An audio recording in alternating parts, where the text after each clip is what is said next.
Ang alamat ng Bundok Pulag ay isang tanyag na kwento na nagmula sa mga katutubong taga-Cordillera, partikular na sa mga Ifugao, Kankanaey at iba pang mga etnikong grupo sa Hilagang Luzon ng Pilipinas. Ang Bundok Pulag ay ikatlo sa pinakamataas na bundok sa Pilipinas at kilala rin ito sa pagiging tahanan ng makulay na kalikasan at kakaibang mga tanawin tulad ng dagat ng ulap na matatanaw mula sa tuktok nito.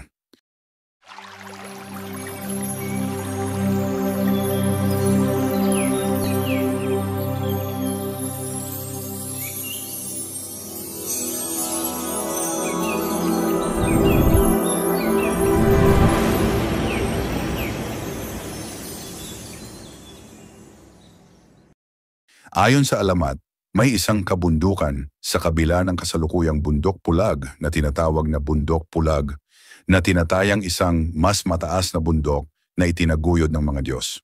Dito nagsimula ang isang kwento ng isang prinsipe at prinsesa na ipinanganak sa isang liblib na nayon.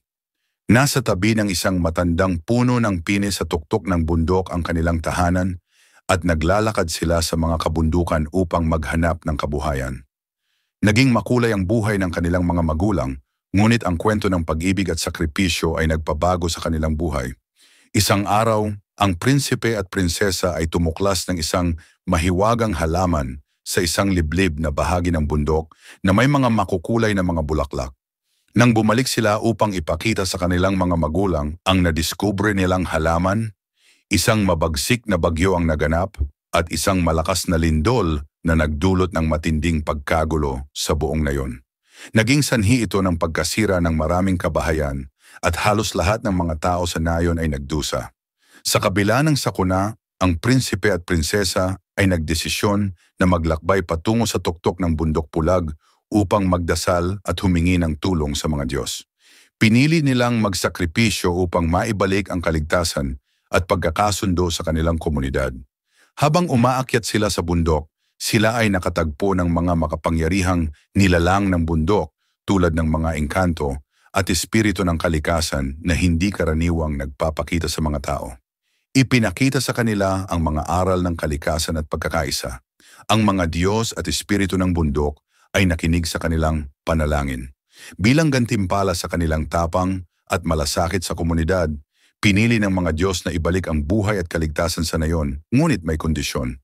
Sinabihan sila na ang bundok ay magiging isang lugar ng pagninilay at tanging ang mga may malasakit sa kalikasan ang magiging karapat-dapat na makasama ang mga Diyos sa tuktok nito. Sa huli, iniwan ng prinsipe at prinsesa ang Bundok Pulag upang ibahagi ang kanilang natutunan sa buong nayon. Sinabi nila sa mga tao na ang bundok ay isang banal na lugar na kailangang respetuhin at pangalagaan.